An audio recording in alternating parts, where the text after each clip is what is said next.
Andy Raymond Unfiltered joins us, as he always does on Wednesday. Okay, Andy, let me ask you a question, right? So, your beloved Parramatta Eels, they're going to get Faye the Wolf. He's a French street artist to design your jersey. Your initial reaction to that is what? Who is he?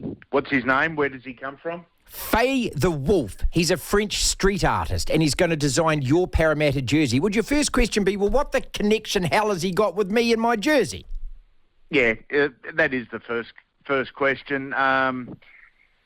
Yeah, we've spoken about this before. There is some marketing guru in a deep, dark office with lots of illegal drugs at Parramatta conjuring up something special.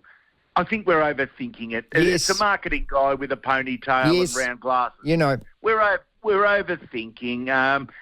Do something completely different, but something that's engaging. How about try this one? Off the top of my head. Hey, kids, Parramatta fans, come up with a jersey. We're going to select one of them. There you go. Or how about all of you absolute legends who are the reason we love this club, why don't you design the jersey? Why don't you tell us what you think? How about that? There you go. There you go, mate. Speaking of jerseys, now, don't they wear tight-fitting jerseys with no collars in 2023 so the opposition can't grab the jersey or grab the collar? Supposedly. So the All Blacks have done what? They put a stupid little collar on. It looks like something that you would wear to a fancy dress Hawaiian shirt-styled barbecue.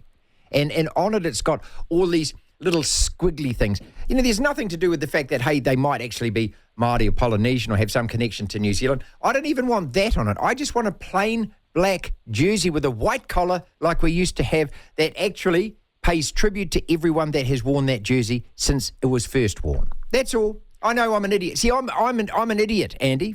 I'm an old school stale male pale moron for even suggesting that. Well, they're not called the partially blacks. They're called the All Blacks, so the jersey should be all black. Yeah, that's just my take on it, mate. I'm a simple guy, but that's just my take. Let's move on to Reece Walsh then. He cops a 3-week ban. A couple of aspects to this. I think that's fair. I think that, yes, when you listen to it, look, the young man does have form now, and maybe this is what he actually needs because he's going to miss Origin. He's going to miss a couple of crucial games for the Broncos. But the other aspect to this is when you read the transcripts from the judiciary, it's a sitcom, isn't it? You can't write comedy like this. The testimony from Carrigan and Fafita is just laugh out loud laughable. Does Pat Carrigan and David Fafita then potentially get charged with contrary conduct themselves, basically telling fibs? Should. I mean, that's effectively what the judiciary has said. A couple of things on this, mate, and we were having a discussion before this game with a group of former players and administrators, and the Reece Walsh story is the story of 2023 so far, but it comes with some significant alarm bells. He's out of control, and that might not be his personal life, but that's his professional life. We could see something like this coming. I mean, sent off from Origin and geeing up the crowd, and he's into refs and he's into everyone, and good on the kid. When you're playing good football, you can do as you want, and the others just have to cop it. But this is a different young kid. Mate, he's one night away from disaster, and in the mood that he showed on the weekend, I think there's some significant alarm bells. What I'm going to suggest though is instead of being negative and saying he's got it in him to make us stuff up, I'm going to give him the benefit of the doubt for the second time, because the first time involved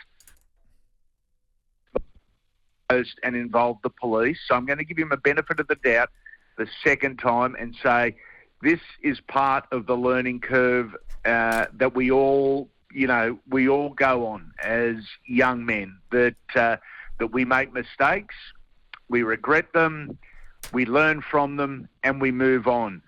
But two pretty significant mistakes that Reece has learned in public. I'm going to turn it this way for you. I think the Warriors may have dodged a little bit of a bullet. I really do. As good as he's playing, as talented as he is, there's a part of me that's saying he's a firecracker waiting to explode. Look, I'm not denying any of that. I think that's absolutely fair. I think your assessment is entirely fair. Again, when you're looking at somebody that is that age, and I look at my two sons who are 22 and 20, I look at myself at that time. I'm not a great, probably, example to raise, given my behaviour. Likewise. Same, around those ages. Yep. And you are thrust into the spotlight. You are also surrounded by a lot of sycophants.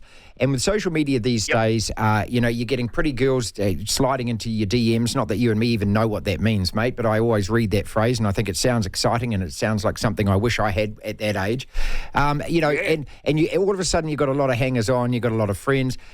You get offered a lot of different things, like he had the cocaine at the nightclub. All of these different things. These are all tempters, and they're all temptations. And it is natural for a young man who is full of testosterone and the young dumb, full of you know what, and all of that kind of stuff. It is natural. If he wasn't in the public eye, the spotlight, there is, 500,000 of him doing this kind of stuff every weekend. And we know that throughout Australia, throughout the world, all of that. There are massive responsibilities that you have to then absorb because you are a very highly paid professional in this position. All I'm trying to say in a very long-winded way, I endorse everything that you've said, and I do think that this punishment is a natural part of that, and hopefully he's not going to do a Jama rant and we're going to see it again, because the tragedy with that young basketballer is this guy's, I think on a road to nowhere. He's getting paid $150 million. He's got a whole lot of loser mates who think that they're gangster boys. He's waving guns every time he gets into a video.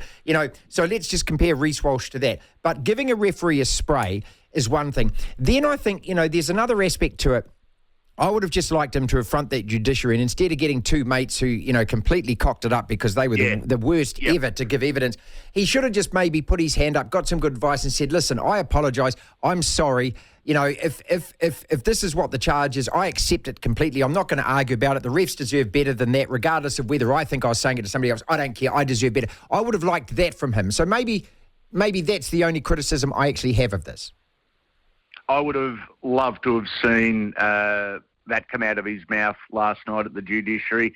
And to be honest, I would have thought there's some old enough heads around him to advise him that probably is the best course of action. Look, it's easy to blow up and then turn around and try and play the blame game. Jerome Luai did it with his Instagram post last week. He came out and said, you've all got to work tomorrow. Basically, who are the losers and who's the winner? And then he, but I was receiving nasty messages. Yeah, whatever. And this was only for garbage.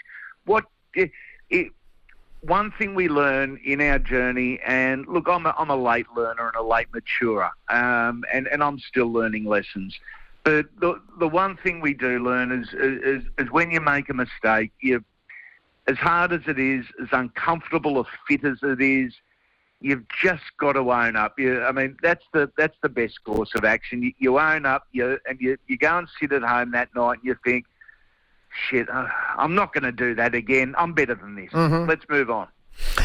Let's talk about your team and our team, Warriors and the Eels, in reverse order, of course. You've beaten the Rabbits, you've beaten the Cows, you've beaten the Dogs, you've beaten the Manly, you've beaten Dolphins, and you've hit 36, 24, 34, 34, 48 points. The former team smacking teams by 30 and more. 7th in the table at the moment. You're just tucked in there behind the Warriors. What a run you are on. Do you now start to believe this is actually the Eels team that you thought they would be? Yeah, it is. Mate, we've spoken a couple of times earlier in the year about where sides finish. The competition going into the semi-finals, and I had the Warriors between 5 and 8, and I had the Eels between 2 and 6, and I've got no reason to doubt either of those two footy sides. They meet in a couple of weeks, and it's actually good timing for the Warriors. It's going to be an Origin round. You would think Mitchell Moses and Junior Bolo won't be there. But two sides, not only are they going well, they're really attractive to watch. Like you don't have to be a Warriors fan to enjoy a Warriors game, and at the moment you don't have to be an Eels fan to enjoy an Eels game. And there's not all of the sides you can say that about. Good point. What a great weekend this is for the Wars against an understrength, an out of form Rabbitohs. This is the moment. This really is. You'd put a 2-game buffer between yourself and 8th, 9th place, which would be massive. Yeah, enormous. And I see no reason why the Warriors shouldn't be favourites like they are and shouldn't be, so confident. ARU, Andy Raymond Unfiltered. That's his Twitter handle. That's the man's podcast. And shortly we'll let you know what is on his podcast. And we do have a podcast out every night as well. Of course, it won't compete with yours at the moment, but there will be a time it will, you know that. Thing is, Andy, is as a Warriors fan, it's getting real now. Win a few games, playing well, staunch defence, Webby's making all these improvements. But now, on the back of these kind of performances, now all of us are actually getting a little scared, thinking, hang on a second. At first it was a bit of fun. Now it's really real. Do you know what I mean? The expectations change from, we're having a great season, to actually, no, we are having a great season and it can get better. Yeah, results determine expectation and also determine pressure. And as a result, expectation was what it was at the start of the season. It might have been pipe dreaming. At the moment, it's not. You guys are doing your thing and doing it so well that it's just natural that, well, if we've beaten this team and if we've beaten this team, well, we can beat them and we can beat them. And as a result, expectation rises. Enjoy it. Go for the ride. It'll be an emotional roller coaster. Sport is, and that's what we love about it. But enjoy it, embrace it, and go on the ride with the Warriors. I think I mentioned earlier Reece Walsh, the individual story of 23. Well, this is the group story of 23, the Warriors. And I can tell you this, there is however many million rugby league fans over this side of the ditch that are absolutely delighted for them. They would cheer their team every week, and they would cheer the Warriors every week. It's generating plenty of interest. Not at the moment, plenty of headlines, but that will come. That will come. I'm now under the desk in the fetal position, sucking my thumb and rocking here in fear. Oh, dear. See, that's oh, dear. As soon as you started... No, you see, I don't want to hear that. I just want to hear your rubbish. I just want to hear your rubbish in the team, and we're not going to do anything. It's easier to live like that. Yeah, mate. Hey, you're talking to a Parramatta fan that last wore his jersey in 1986, so I know exactly what you're feeling like. It's terrible. But, it's awful. Enjoy it. But your home record this year, I think, probably hasn't been as impressive as your away record and away form. But, mate, you're one win away from sharing the top of the competition. And you're going to be tied with either the Storm or Panthers if you win this weekend. You will be tied with the Storm or the Panthers. Now, if someone had told you that at the start of the year, it would have been your laughing. No, we'd have been laughing. What, after 16 games, we're tied here. Guff 4. Couple of quick questions before we let you go, mate. The Rabbits and the Roosters, and the fact that both of these teams are struggling and both of them have enormous support in Sydney, is that a concern to the NRL? And I ask that question because when you look at the NBA finals and you have the Denver Nuggets up against Miami, and it's not the glamour teams, the organisation sits and goes, we really wish it was those other kind of teams. Is the NRL feeling a little bit like that? No, I think the NRL would be thinking that the turnover and change of position on the ladder is terrific. I think they'd be delighted that the Raiders are doing well, that the Warriors are doing well, and the Broncos are doing well. It'd be great to see, them back in, all three of them, in semi-final football this year. The Roosters have got great corporate support, but not a great deal of general public support over here. The Rabbitohs have got support wherever you look because, the oldest club, et cetera, so there's plenty of Rabbitohs fans. But no, I think it's perfectly set out at the moment. There's 4 out-of-Sydney clubs. There's 4 Sydney clubs in the top 8. What a great mix. What a great mix that is. I think they'd be getting excited by by the semi-finals.